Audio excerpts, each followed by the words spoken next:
Shalom Bapak Ibu Saudara, mari kita sama-sama membaca di dalam Yohanes pasal 20 ayat 24 sampai 29. Yesus menampakkan diri kepada Thomas.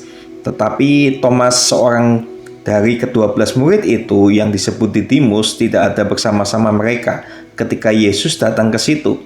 Maka kata murid-murid yang lain itu kepadanya, "Kami telah melihat Tuhan." Tetapi Thomas berkata kepada mereka, "Sebelum aku melihat bekas paku pada tangannya, dan sebelum aku mencucukkan jariku ke dalam bekas paku itu, dan mencucukkan tanganku ke dalam lambungnya, sekali-kali aku tidak akan percaya." 8 hari kemudian, murid-murid Yesus berada kembali dalam rumah itu, dan Thomas bersama-sama dengan mereka. Sementara pintu-pintu terkunci, Yesus datang dan ia berdiri di tengah-tengah mereka dan berkata, "Damai sejahtera bagi kamu." Kemudian ia berkata kepada Thomas, "Taruhlah jarimu di sini dan lihatlah tanganku, ulurkanlah tanganmu dan cucukkan ke dalam lambungku, dan jangan engkau tidak percaya lagi, melainkan percayalah." Thomas menjawab dia, "Ya Tuhanku dan Allahku." Kata Yesus kepadanya, "Engkau telah melihat aku, maka engkau percaya. Berbahagialah mereka yang tidak melihat namun percaya." Nah, dalam bacaan ini menceritakan tentang Thomas yang meragukan kebangkitan Yesus. Dan melalui cerita ini, maka seringkali yang dibahas adalah bahwa kita tidak boleh seperti Thomas yang tidak percaya dan menuntut tanda. Kita tidak boleh ragu dan harus percaya bahwa Yesus sudah bangkit. Namun, kalau kita melihat konteks bacaan ini, maka kita perlu melihat dari sudut pandang murid-murid Yesus pada waktu itu. Kalau kita sekarang bisa mudah percaya bahwa Yesus sudah mati, bangkit dan naik ke surga, tetapi bagi murid-murid waktu itu adalah hal yang tidak mudah untuk percaya, Bapak Ibu. Dalam peristiwa ini, yaitu ketika Yesus menampakkan dirinya pada murid-murid, maka Thomas tidak berada di situ. Bagi Thomas, untuk percaya bukan hal yang mudah, sebab ia sedang mengalami berbagai perasaan yang berkecamuk dalam dirinya, di mana pada peristiwa kebangkitan ini, murid-murid yang lain bisa mengalami penampakan kebangkitan Yesus, sedangkan dia sendiri tidak. Sehingga dia mengalami yang namanya keraguan. Nah, sesungguhnya kalau kita tahu, keraguan Thomas ini adalah menunjukkan kejujuran hatinya, yaitu ada sesuatu yang sedang dia ungkapkan. Hal seperti ini juga sering kita alami saat ini, di mana segala sesuatu sepertinya berjalan penuh dengan tidak kepastian. Dan Thomas pada saat itu mengungkapkan semua isi hati dan keraguannya, karena dia sendiri yang belum melihat kebangkitan Yesus. Nah, ada banyak orang mengaku percaya, tetapi sesungguhnya hidup mereka tanpa pengenalan akan Tuhan yang benar. Kita percaya karena mungkin hanya kata orang, atau kita mengikuti orang tua kita, pasangan kita, atau komunitas di sekitar kita. Dan ketika ada kegalauan, maka kita membiarkan itu terjadi. Bagi Thomas, ini bukanlah pertama kali dia menanyakan satu hal. Kita bisa lihat di dalam Yohanes 14 ayat 5-6. Kata Thomas kepadanya, "Tuhan, kami tidak tahu kemana engkau pergi, jadi bagaimana kami tahu jalan ke situ?" Kata Yesus kepadanya, "Akulah jalan, kebenaran, dan hidup. Tidak ada seorang pun yang datang kepada Bapa kalau tidak melalui aku." Nah, saat Thomas menanyakan sesuatu kepada Yesus, maka Yesus memberikan pernyataan yang berani, di mana itu menjadi ayat yang terkenal, yaitu Yesus adalah jalan, kebenaran, dan hidup. Dan pernyataan ini dimulai dari sebuah pertanyaan yang disampaikan oleh Thomas.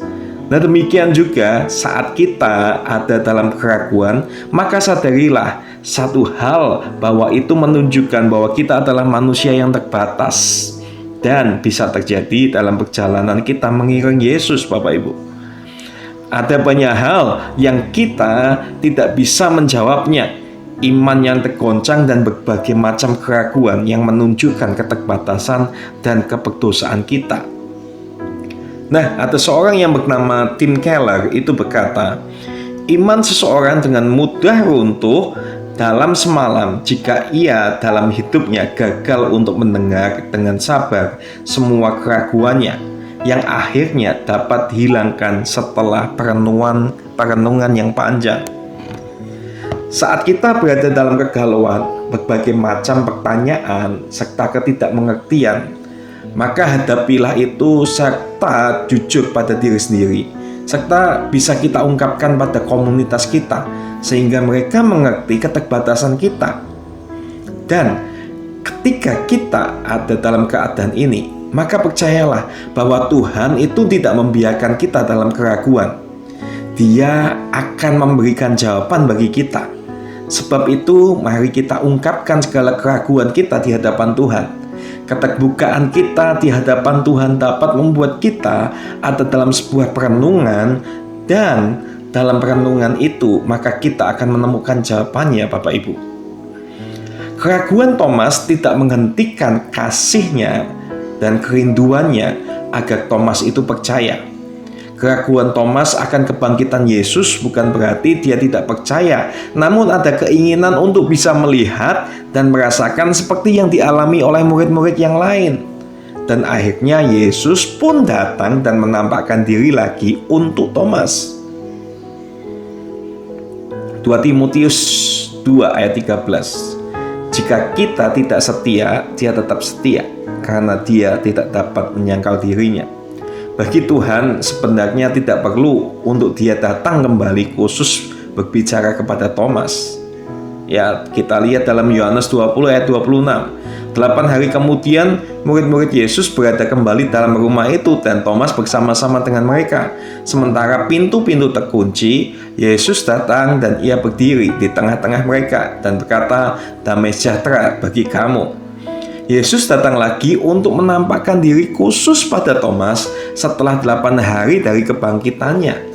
Demikian juga terhadap kita, bahwa Tuhan tidak pernah meninggalkan kita, sebab Dialah adalah Allah yang setia sekalipun butuh waktu, atau mungkin kita bertanya-tanya untuk jawaban yang kita tunggu tentang penderitaan yang kita alami.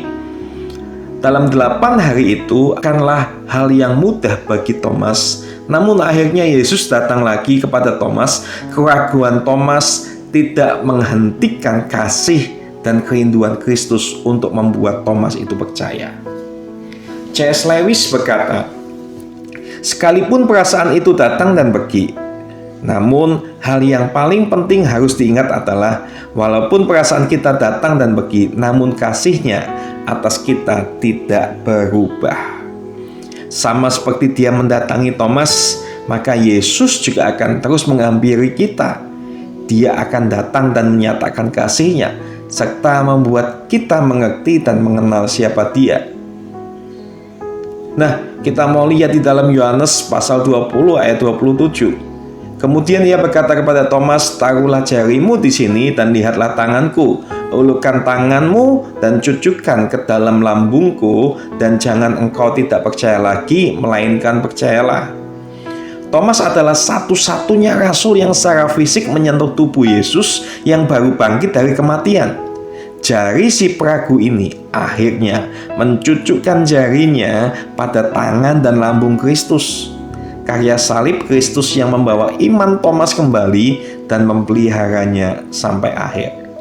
Demikian juga saat kita ragu, banyak pertanyaan dan banyak hal yang tidak kita mengerti, maka biarlah karya Kristus yang sempurna yang mengembalikan iman kita kepadanya.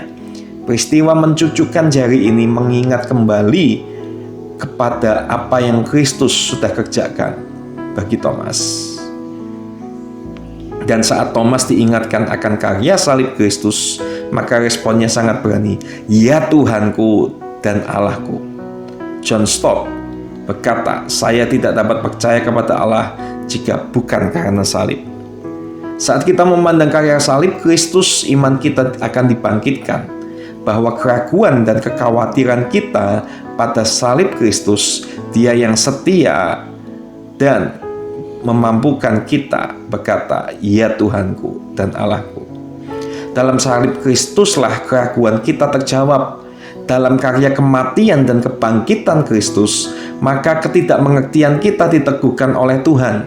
Jangan simpan keraguan kita sampai kita mati, tapi ungkapkan sebagai kejujuran hati seorang murid yang mempertanyakan sesuatu kepada gurunya. Melalui keterbukaan hati, maka menunjukkan bahwa kita itu berdosa, tidak mampu dan terbatas. Dalam keterbatasan kita itulah maka kasih karunia Tuhan akan nyata. Yohanes 20 ayat 29 kita baca. Kata Yesus kepadanya, "Karena engkau telah melihat aku, maka engkau percaya. Berbahagialah yang tidak melihat, namun percaya." Meresponi pernyataan Thomas itu, maka Yesus tidak menyangkali apa yang dikatakan Thomas, namun justru memberikan penekanan bahwa benar apa yang dikatakan oleh Thomas, bahwa dia memang Tuhan dan Allah. Biarlah saat ini Bapak Ibu Saudara, karya salib Kristus menjawab keraguan kita. Mungkin saat ini kita belum mendapatkan jawaban, namun bahwa itu pada salib Kristus dan pandang kasih karunia yang kita alami setiap hari, maka di sanalah jawabannya akan memuaskan hati kita. Terima kasih, Tuhan Yesus memberkati.